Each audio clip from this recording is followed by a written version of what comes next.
Assalamualaikum warahmatullahi wabarakatuh. Alhamdulillahi rabbil alamin. Allahumma salli wa sallim ala sayyidina wa maulana Muhammadin wa ala alihi wa sahbihi ajma'in. Rabbi shrah li sadri wa yassir li amri wahlul 'uqdatam min lisani yafqahu qawli wasalin lisani wahdi qalbi bihaqqi sayyidina Muhammadin sallallahu alaihi wasallam. Subhanaka la ilma lana illa ma 'allamtana innaka antal alimul hakim. Amma ba'du. Alhamdulillah, puji syukur kepada Allah Subhanahu wa taala. Allah masih memberikan kita nikmat iman, nikmat kesempatan, nikmat kesehatan, dan nikmat yang paling agung yaitu adalah nikmat ketaatan yang Allah berikan, yaitu dan nikmat yang terbesar adalah nikmat yang Allah berikan, nikmat pemahaman di dalam agama.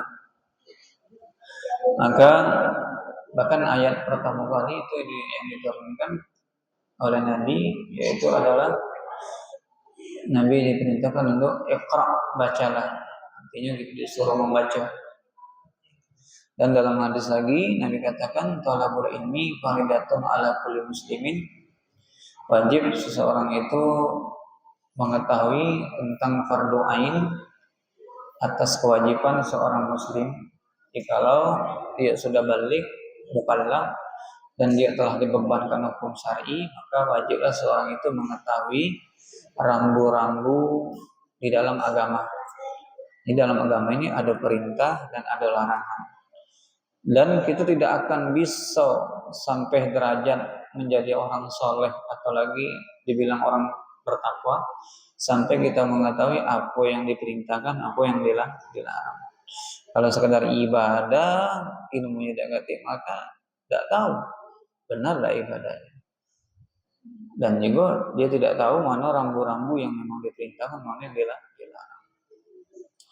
Alhamdulillah, kita di sini kita berkajian yaitu belajar tentang fikih fardu ain, tentang perkara-perkara ibadah yang mana diwajibkan seseorang itu mengetahui hukum-hukum Allah sebelum mereka memasuki amaliyah ibadah atau muamalah atau munakahat dan pernikahan.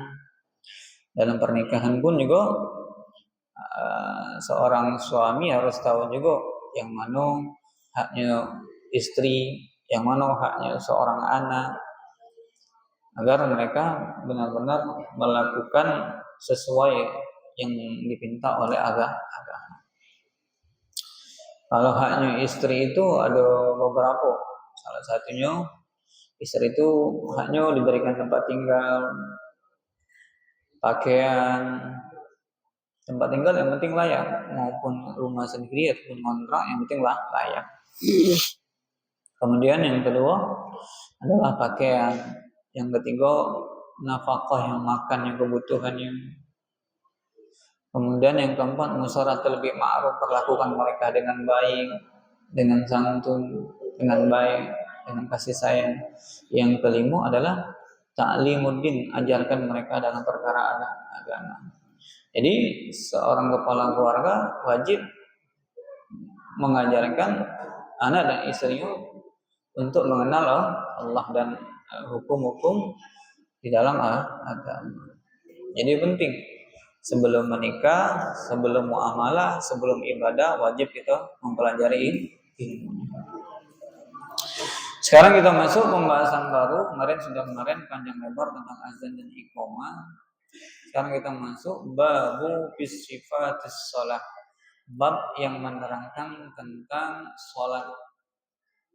Furuduha salasata asyara, hal yang difardukan atas salat itu ada 13. Nah, ini ala mafil aksaril kitab, kebanyakan dalam kitab-kitabnya ada 13. Tapi kalau kita ngaji kitab lain ada yang 14, ada yang 17. Nah, itu ada yang dipisah itu makninanya, ada yang ditambah lagi rukunnya. Cuman kalau di sini rata-rata seperti Sabina di sini Muqaddimah Hadramiyah itu 13.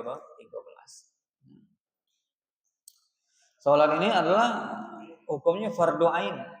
Wajib seorang yang sudah balik, mukallaf, berakal, wajib dia sholat. Dosa kalau orang itu tidak mengerjakan sholat. Bahkan seandainya dia meninggalkan sholat sengaja, itu termasuk minal kabair, termasuk dosa-dosa besar. Dan orang yang meninggalkan sholat wajib dia bayar, wajib dia qada. Tidak cukup hanya istighfar. Ini kadang keliru. Udahlah, tobat baiklah kita. Allah kan Maha tahu. Kalau kayak gitu, amanlah gitu. Kaki kita udah salah isyarat rame, berarti kita tahu taubat. Nah, ini keliru. Kita peribe sholatnya seminggu nih, besok kita tinggal taubat deh. Nggak kayak gitu. Wajib dibayar di qada. Nah, wajib di qada utang sholat tersebut. Kalau di Fathul Mu'in dijelaskan juga, wajib seorang bapak memerintahkan anaknya untuk sholat di umur 7 tahun.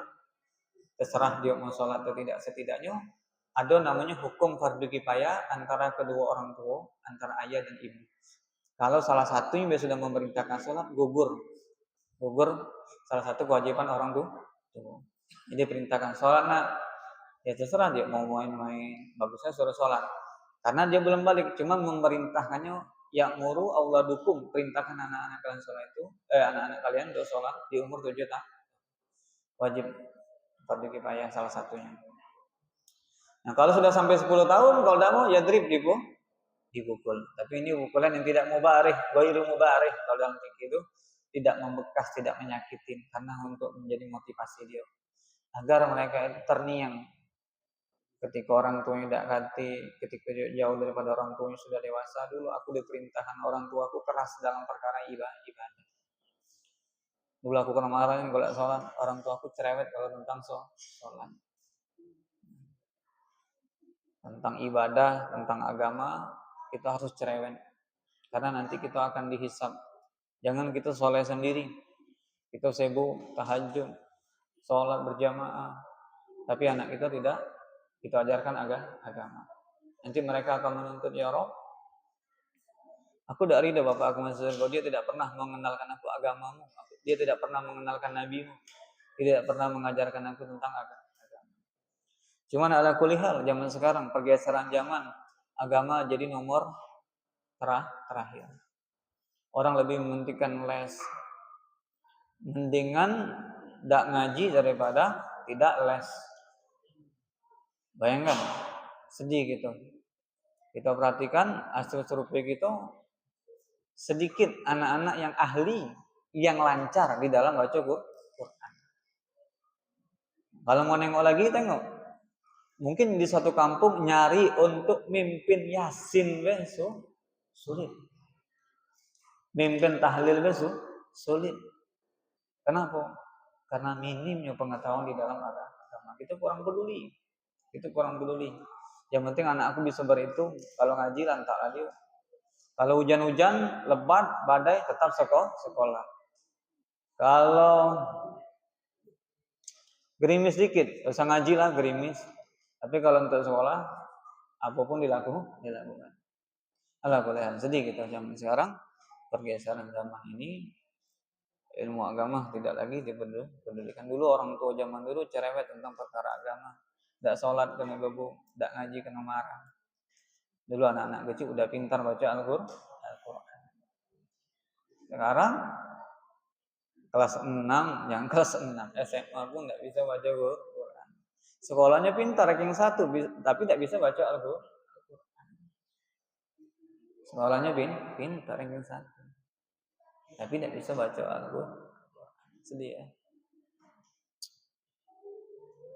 Nah, maka yang diwajibkan atas sholat yang pertama, rukun atau fardu dalam sholat itu, rukun itu adalah arkan, itu adalah yang difardukan atau qiyam di dalam sholat. Maka kalau rukun itu tidak terpenuhi maka tidak sah. Ada 13. Al-awwal yang pertama adalah niat. Niat itu sebagaimana yang diwajibkan di dalam hati. Bil qalbi, niat di dalam hati. Fala yakfi natiku biha ma ghaflatuhu. Maka tidak cukup Kalau dia cuma berucap tapi hatinya tidak berniat, tidak sah. Ini banyak kita sering temukan. Usalli fardal maghribi salah raka'atin makmuman. Allah, di hatinya tidak niat lagi. Kan sudah tadi melapaskan. Melapaskan bukan niat. Niat itu dalam hati. Berbarengan, kali Imam Syafi'i berbarengan. Allah, sengaja aku sholat maghrib makmuman. Allah yang berbarengan dengan wajib di dalam hati. Tidak sah kalau niatnya dulu. Kalau di mazhab Imam Syafi'i.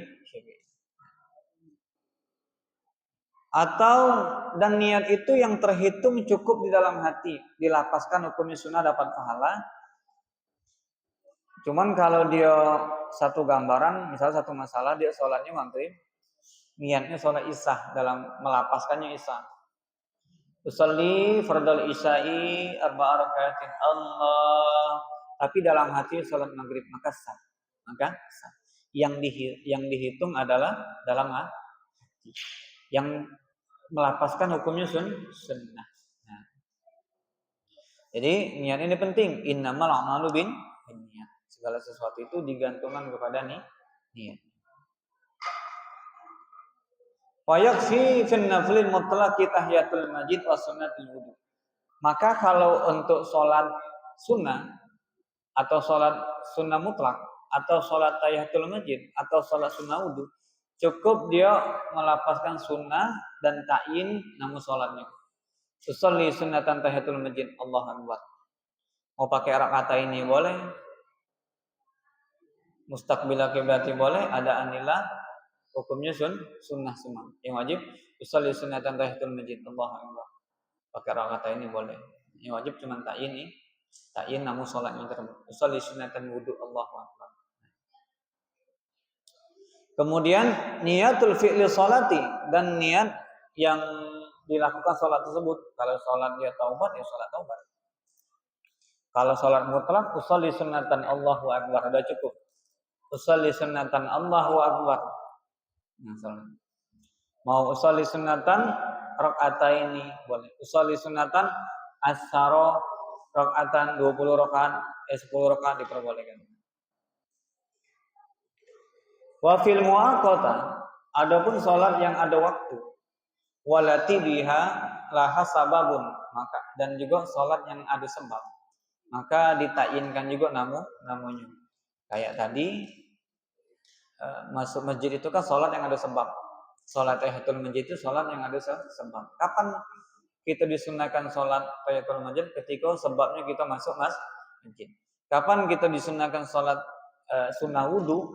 Sebabnya kapan? Ketika kita sudah wudu. Sunnah kita salat sunnah wudu. Kemudian niatul fi'li wa ta'yin, niat perbuatannya usolli tadi wa ta'yin dan nama salat tersebut. Seperti kasunnati zuhri, usolli sunnatan zuhri. Nah, qobliyah wa badiyah tinggal ditambah ya. Kalau qobliyah ya qobliyah, kalau badiyah ya badiyah. Au idul fitri, usolli sunnatan idul fitri raka'ataini makmuman, sudah cukup.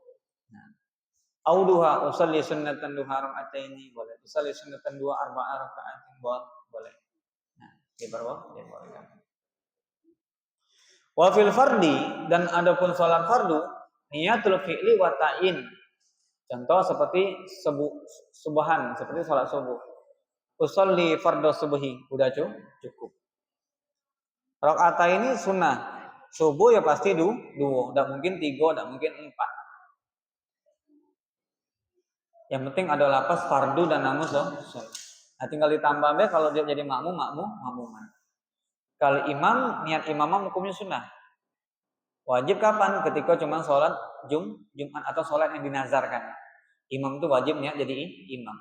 Kalau sholat fardu seperti biasa ini, hukum imam tadi jadi niat imamah hukumnya sunnah. Cuman rugi. Dapat pahala. Kalau dia mau dapat pahala, dia niat imam. Tapi sah kalau dia tidak niat imam, tidak niat imam. Udah cukup. Usolli fardal maghribi Allahu akbar. Udah cukup. Kalau jadi makmum tinggal tambah usolli fardal maghribi makmuman Allahu akbar. Udah cukup. Wa niyatil fardiyya lil baligh, dan niat fardu lil baligh dan wajib ditayinkan fardunya. Usolli fardul isya'i. Kalau dia niatnya usolli isya'i, tidak sah. Isya itu ada apa? Ada yang fardu, ada yang sunnah, ada yang qobliyah, ada yang ba'diyah. Ini mas ada lapas tayin nama sholat yang difardukan atau yang disunahkan. Usolli fardul isya'i makmuman. Udah cukup? Sah. Nah, arba'ah nanti jumlahnya. Zikrul ada di rakaataini wa idafatil ilallah. Adapun menyandarkan lapas lillahi ta'ala atau jumlah rakaat hukumnya sunnah. Usolli fardal maghribi salasa rakaatan. Hukumnya sunnah. Usolli fardal isya'i arba'a rakaatan. Hukumnya sunnah. Adaan lillahi ta'ala hukumnya sunnah. Nah, cuman rugilah ditambahlah. Nah, menyandarkan lapas ilallah hukumnya sunnah. Usolli fardal subhi rakaatain mustaqimati adaan lillahi ta'ala hukumnya sunnah. Yang wajib itu cuman usolli fardal subhi. Usolli fardal zuhri. Nah, tinggal digandeng kalau jadi makmum tambah makmuman. Wal ada wal qada hukumnya juga sunnah. Adaan lillahi ta'ala hukumnya sunnah. Sandia tidak pakai langsung aja usolli fardal maghribi makmuman sah. Nah, kodoan juga lapas kodo itu hukumnya sunnah. Kodo itu mbah hutang hukumnya sunnah. Contoh orang tadi bangunnya subuh jam 7, jam 8. Langsung dia usolli fardhu subuhi. Sah. Dia tidak pakai adaan, tidak pakai kodoan, tetap sah. Karena lapas adaan, lapas kodoan hukumnya sunnah. Nah, nanti ada pertanyaan. Aku tadi sholat subuh kesiangan. Itu macam mana? Lapasnya kodoan atau adaan? Nah, yang wajib itu cuman fardu subuh. Mau jumlahnya adaan, kodoan, lillahi ta'ala hukumnya sunnah. Cuman rugilah kalau bagusnya dia pakai kodoan ya kodoan, adaan ada untuk membedakan yang mana yang kodok, mana yang adaan.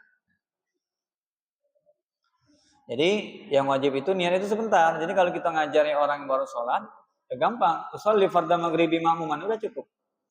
Dan niat dalam hati. Dan dalam hati tidak ada bahasa. Mau bahasa pun boleh, mau bahasa Spanyol, bahasa Arab, mau bahasa Indonesia boleh.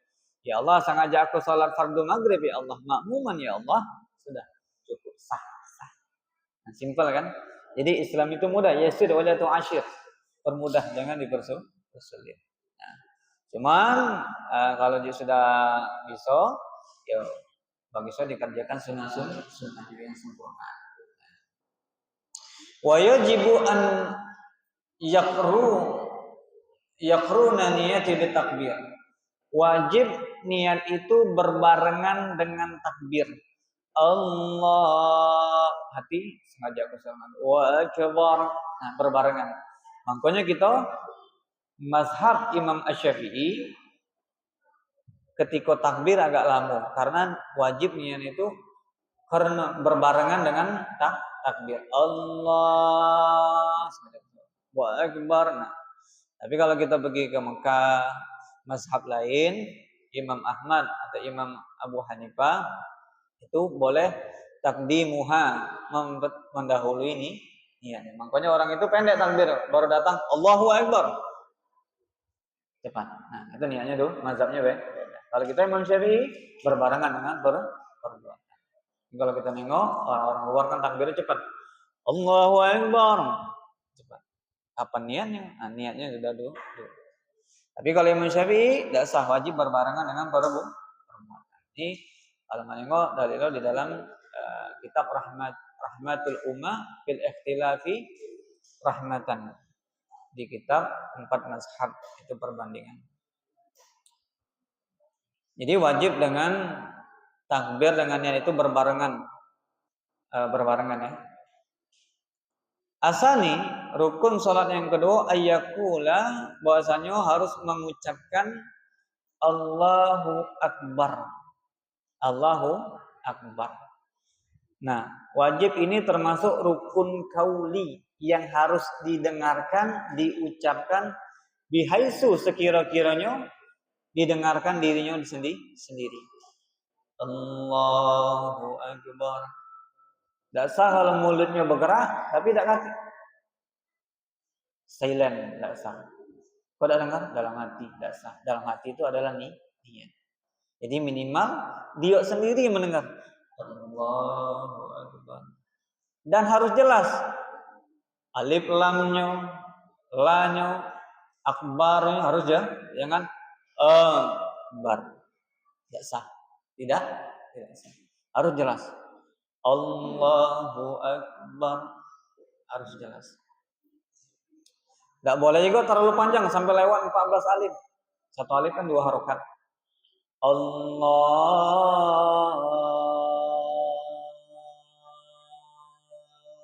Akbar. Batal. Terlalu panjang.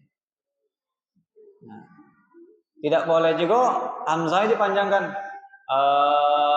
Allahu Akbar. Jadinya istisham kalau dalam ilmu nahwu. A itu jadi istisham, kata tanya. Apakah Allah itu maha besar? Timbul pertanyaan, tidak sah. Salatnya bang. Jadi standar B. Allahu Akbar.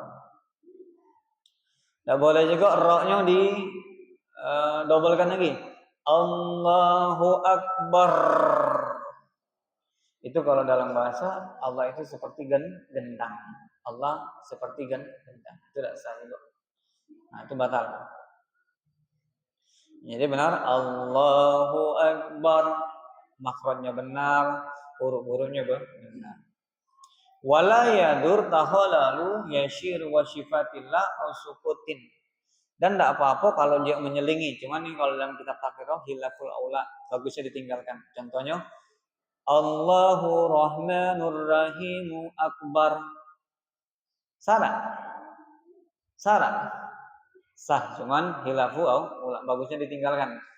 Jangan dilakukan. Tapi kalau dilakukan salah. Yang penting ada jalalah sama akbarnya. Jangan nyala-nyalai. Allahu Rahmanur Rahimu Akbar. Allahu Akbar kabira. Cuman ini hilafu aula. Jangan aneh-aneh lah. Tapi salah. Benar baik Allahu Akbar. Atau dia berjedah Allahu Akbar. Jangan terlalu sukutil toil. Panjangan terlalu lama bisa tidak sah juga. Allahu, diam dia. Akbar. Terlalu lama jadi apa? Batal. Wa yutarjimul ajizu bi ayyil lugatil sya'ah. Seandainya ada orang tidak mampu, misalnya ada orang yang tidak mampu baru masuk Islam, mu'alaf, dia tidak bisa ngomong Allahu Akbar. Boleh dia menterjem bahasa bi ayyul lugati sya'ah. Bahasa apapun dia boleh. Allah Maha Besar kata dia. Boleh tak boleh? Ini bagi orang yang memang tidak mampu, ajis, lemah, tidak mampu dia atau baru masuk Islam lidahnya payah mengucapkan Arab. Nah, untuk ini dia diperbolehkan sah. Tapi ingat, yajibu ta'limuhu, wajib dia belajar walau bisyafari, walaupun ada ustadznya di jarak safar. Dia baru masuk Islam di Jambi. Di Jambi tidak kata ustadz, yang adanya di Tungkal. Wajib dia pergi ke Tungkal untuk belajar lapas Allahu Akbar. Nah, menjelang itu dia diperbolehkan mentarjim lugatin sya'ah, bahasa yang dia mampu, karena dia ajis tak mampu tersebut. Nah, cuman kalau kita tidak sah karena kita mampu. Karena kita mampu ini bagi yang ajis, bagi yang tidak mampu.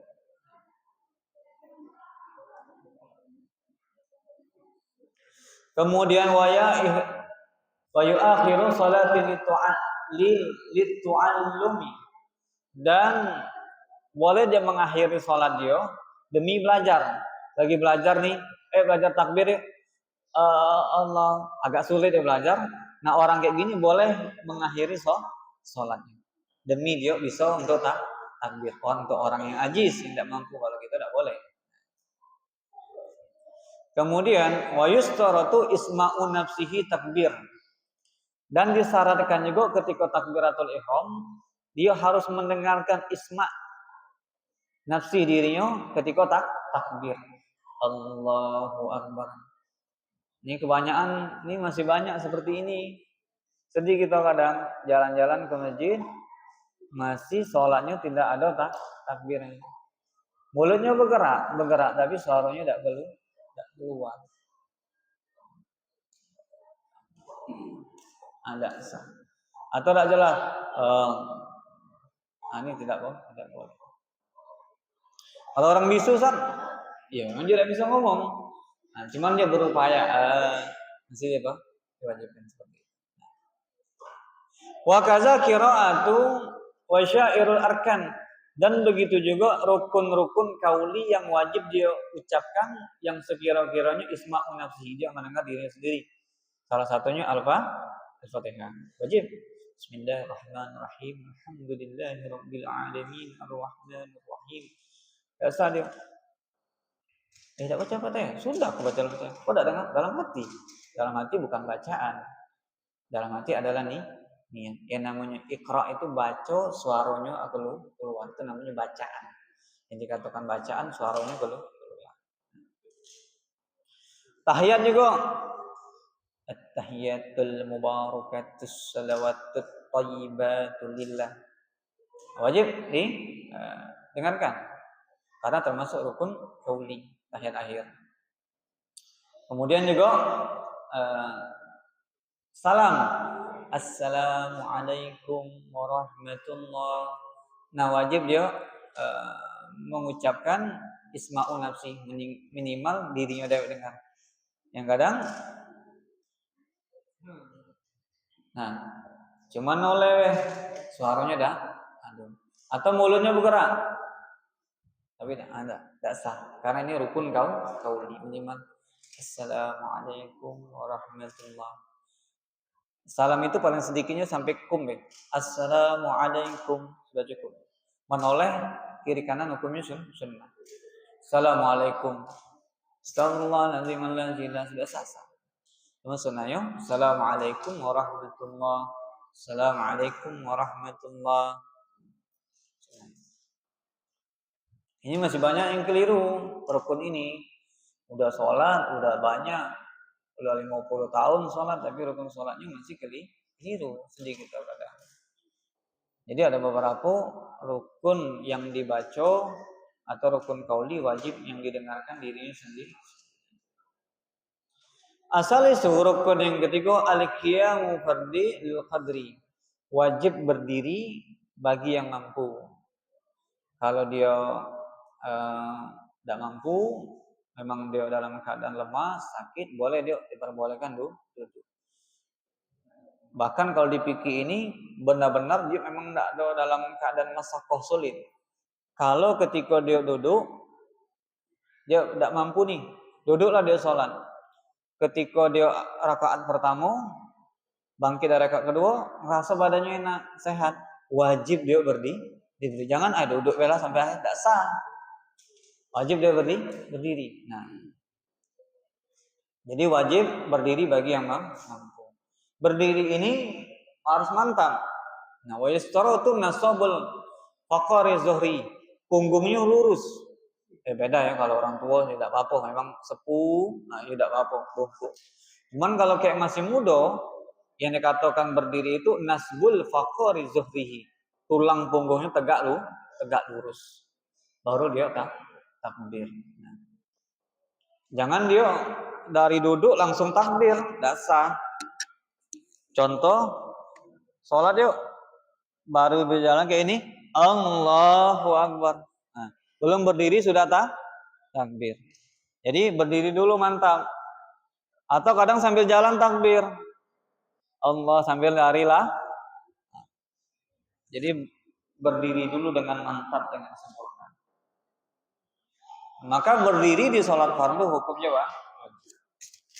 fa in lam yaqdir, kalau dia memang tidak mampu, waqaf munhaniyan, atau dia berdiri dalam keadaan bungkuk, ini diperbolehkan. Kalau memang lam yaqdir, dia tidak mampu, memang udah sepuh atau pinggang sakit, boleh dia dalam keadaan agak bungkuk. Tapi kalau dia mampu, qadir, tidak sah. Fa in lam yaqdir qa'ada, kalau dia memang tidak mampu juga untuk duduk, tegak tak mampu, duduk juga tak mampu, membungkuk juga tak mampu, waraka'a muhazifan, maka dia boleh duduk seperti orang yang ruku dan menghadapkan jabahanya ke lutut seperti ini. Misalnya dia tidak bisa tegak lurus, maka dia seperti ini. Nah, nanti rukuknya agak lebih rendah sedikit, sujudnya agak lebih rendah lagi. Atau kalau bisa dia sujud kayak biasa, bagus. Wajib dia sujud kayak biasa. Kalau tidak mampu, agak lebih rendah, biar lebih rendah. Wal afdalu an yuhaziha mahalul sujudi fa in lam yaqdir.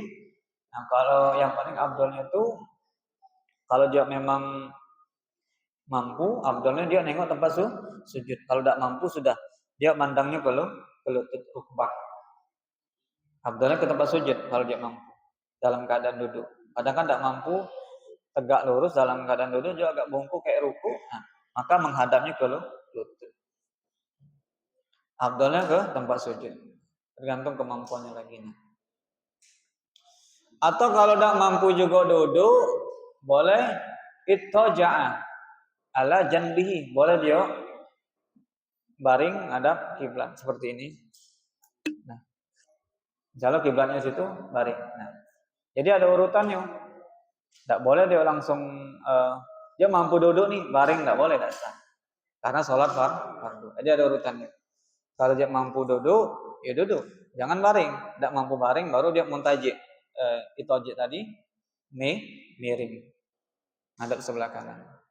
Wal ayyamanu afdalu. Afdalnya dia sebelah kanan, kayak orang kayak main lah. Main itu kan seperti ini, hadap sana. Ini afdal. Tidak mampu juga, sakit sini sudah geser sebelah kiri. Cuman afdalnya sebelah kanan. Jadi Islam itu dipermudahkan. Fa in lam yaqdir, kalau tidak mampu juga ittaja'a, tidak mampu juga dia miring, maka diperbolehkan astalqa, terlentang. Terlentang ini memang seperti ini. Nah, kakinya dihadapkan ke kiblat, terlentang. Misalnya kiblat situ, duduklah dia terlentang. Nah, kalau dia bisa duduk, bagus, kakinya terlentangkan. Kalau tidak bisa juga, kasih bantal, tidak bisa juga kepala. Wa yarfa'u ra'sahu bi syai'in wa yumi'u bi ra'sihi. Nah, kalau tidak mampu juga, sudah dia kepalanya dinaikkan atau dia pakai isyarat kepala. Sujudnya Allahu Akbar, Allahu Akbar, Allahu Akbar. Pakai isyarat kepala. Yang penting lebih rendah berdiri, ruku, sujud lebih rendah. Pakai isyarat dengan kepala. Kalau memang tidak mampu. Fa in lam yaqdir, tidak mampu juga pakai ra'si, kepala tidak mampu juga. Maka orang seperti ini bitarfihi, dengan pandangan, berarti dengan kedipan mata Allah Akbar, Allah, dengan pandangan. Jadi tidak ada celah untuk meninggalkan sholat, tidak ada celah. Bahkan di dalam takbir itu ada namanya sholat sidatul khawf, sholat dalam keadaan perang diperbolehkan. Allahu Akbar kabir walhamdulillah katsira. Bahkan barang kita lagi dicuri, Allahu Akbar, bismillahirrahmanirrahim. Dicuri sambil sholat, kejar malingnya sambil sholat. Allahu Akbar kabir walhamdulillah katsira subhanallah. Diperbolehkan. Fa in lam yaqdir, tidak mampu juga pakai kedipan mata. Tidak mampu juga ajaru arkana alal qalbi, pakai dalam hati. Dalam hati Allah. Dalam hati. Semua rukun-rukunnya di dalam hati, karena misalnya mulutnya tidak bisa bergerak, lisannya tidak bisa bergerak, atau badannya tidak bisa bergerak, lehernya, mata tidak bisa bergerak, dalam hati. Tidak ada celah untuk meninggalkan sholat. Tidak ada ayat tayammum. Ini kalau bagi yang menjaga orang sakit, ya kita permudah. Nah, nanti kalau dia memang keadaan sulit, kita suruh jamak diperbolehkan. Jamak itu tidak mesti untuk musafir, untuk orang sakit diperbolehkan. Sudah, nenek, supaya langsung lah nenek, sholatnya jamaklah langsung. Kaki nenek tidak payah sholat lagi, boleh. Karena dia sulit dalam keadaan sulit. Ingat kalau tayammum, Harus 2 kali tayamum karena tayamum itu toharo yang lemah. Kalau dia bisa wudu, wudunya tetaplah satu, bisa jamak dengan satu wudu dengan 2 sholat. Kalau dia tayamum, ketika dia mau sholat berikutnya, habis zuhur nih, dia langsung asar, berarti jamak takdim asar di waktu zuhur. Tayamumi lagi, karena tayamumi bisa untuk satu sholat, cuman cukup untuk satu sholat. Jadi saking segitunya tidak ada celah untuk meninggalkan sholat di dalam Islam. Kemudian wayatan nafalul qadiri qaidan. Nah, kalau sholat sunnah, walaupun dia mampu, diperbolehkan dia duduk. Diperbolehkan dia duduk. Qaidan. Nah, atau wa mutajian, miring boleh. Tapi kalau terentang enggak boleh. Dia mampu nih sehat. Tarawih begitu kan. Makanya jangan heran kalau kita tarawih ada orang sengaja duduk sah. Sah. Cuman ya ajru pahalanya ini separuh. Kalau berdiri itu 100, karena dia duduk menjadi 50. Nanti kalau dia baring menjadi 25. Nanti kalau dia terlentang dibagi lagi 12,5. Nah, jadi ditengok.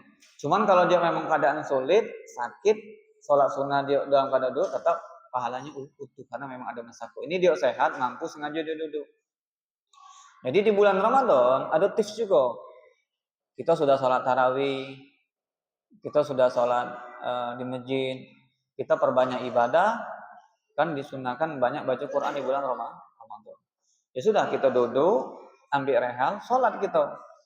Usalli sunatan tahajud, Allahu Akbar, Bismillahirrahmanirrahim, Alif Lam Mim, Dzalikal Kitabul La Raiba Fihi Hudal lil Muttaqin. Buka selembar, sambil duduk, sambil sholat, sambil menghatamkan Quran. Sah. Kan pahalanya apa? Cuman bulan Ramadan, ingat, semua pahala dilipat kan? Yang duduk tadi jadi pahalanya naik lagi. Karena bulan Ramadan. Nah, jadi, daripada kita duduk baca Quran baik, lebih baik bacanya di dalam sholat. Duduk, kasih rehal, wudu, madhab kiblat, Allahu Akbar. Al-Fatihah, baca. Balikin lagi. Yang penting jangan 3 kali bergerak. 1, diam dulu. 2, tarik lagi, baca. Terus lagi baca lagi, tarik lagi. Diam lagi, diam lagi, tarik lagi. Terus. Jadi sambil duduk baca Quran tapi dalam sholat. Dan dalam bulan Ramadan itu semua amalia dilipat gandakan. Nah, sah. Ini lebih bagus daripada dia baca Quran tidak di dalam sholat. Lebih baik dia duduk dalam sholat. Ini tips cerdas di dalam ibadah. Kemudian al-qadri, seandainya dia mampu sholat sunnah nih, tapi dia sengaja duduk, nisful ajri qaimim, separuh pahalanya daripada dia berdiri. Tadi kita gambarkan kalau dia sholat habis isya nih, dia gitu kan, duduk ya. Boleh enggak? Boleh dia duduk. Cuman separuhnya separuh. Kita 100 dia 50. Nah, kalau dia muntaji berbaring, nisful ajril qa'id, lebih separuh daripada duduk tadi, berarti 50 25. Begitulah selanjutnya. Kemudian ar-rabi, rukun salat yang keempat adalah al-Fatihah. Ini termasuk rukun qauli. Nah, illa ma'zurin li sabaqin augri. Al-Fatihah ini hukumnya wajib, cuman sikok yang gugur orang baca Al-Fatihah ketika dia menjadi masbuk. Ketika dia menjadi masbuk, maka gugur Al-Fatihahnya. Dan dia tidak punya masbuk ini, ada masbuk muafik. Kalau masbuk muafik, orang yang dia masbuk tapi dia bisa membaca Al-Fatihah, namanya muafik. Ada lagi masbuk yang tidak bisa kesempatan baca Al-Fatihah. Al-Fatihahnya ditanggung sama imam. Takbir dulu, Allahu Akbar, Bismillahirrahmanirrahim, Allahu Akbar, imamnya ruku, ikut ruku juga langsung dia. Jangan lagi baca Fatihah. Langsung ditanggung imam, dapat 1 rakaat. Kapan dapat 1 rakaat? Ketika dia menjumpai imam di ruku. Adrakal imam ma'ar ruku. Menjumpai imam di ruku sekedar tumanina. Lam yalid wa lam yulad wa lam yakul lahu kufuwan ahad. Masuk imamnya, datang dia, takbir, Allahu Akbar, langsung ruku. Dapat dia ruku sebentar, sambil dapat nih tadi, dapat satu rakaat. Ini sudah dapat satu rakaat. Al-Fatihahnya ditanggung sama imam. Kalau masbuk, adapun dia tidak masbuk, wajib baca Al-Fatihah walaupun imamnya super cepat. Bismillahirrahmanirrahim. Walam yulad walam yakul lahu kufuwan. Dia baca Al-Fatihahnya lambat, wajib tetap baca Al-Fatihah. Oh iya. Tidaklah ditanggung sama imam, tetap wajib karena engkau posisinya jadi makmum. Orang yang menjumpai imam sama takbiratul ihram. Cuman gugur Al-Fatihah itu ketika sikap menjadi masbuk. Nah. Jadi walaupun imam kita lambat, misalnya tadi maghrib sama-sama takbir sama imam, Allahu Akbar, menung dia lupa Fatihah. Kemudian kalau imamnya ruku, dia langsung ikut ruku, dia belum baca Al-Fatihah. Macam mana posisinya? Sudah ikuti terus. Ketika imam salam, dia nambah lagi satu. Satu tadi tidak dianggap karena dia belum baca Al-Fatihah. Kalau dia bangkit lagi, batal. Dia bisa menyelesaikan imam kecuali dia niat mufaroh. Nah.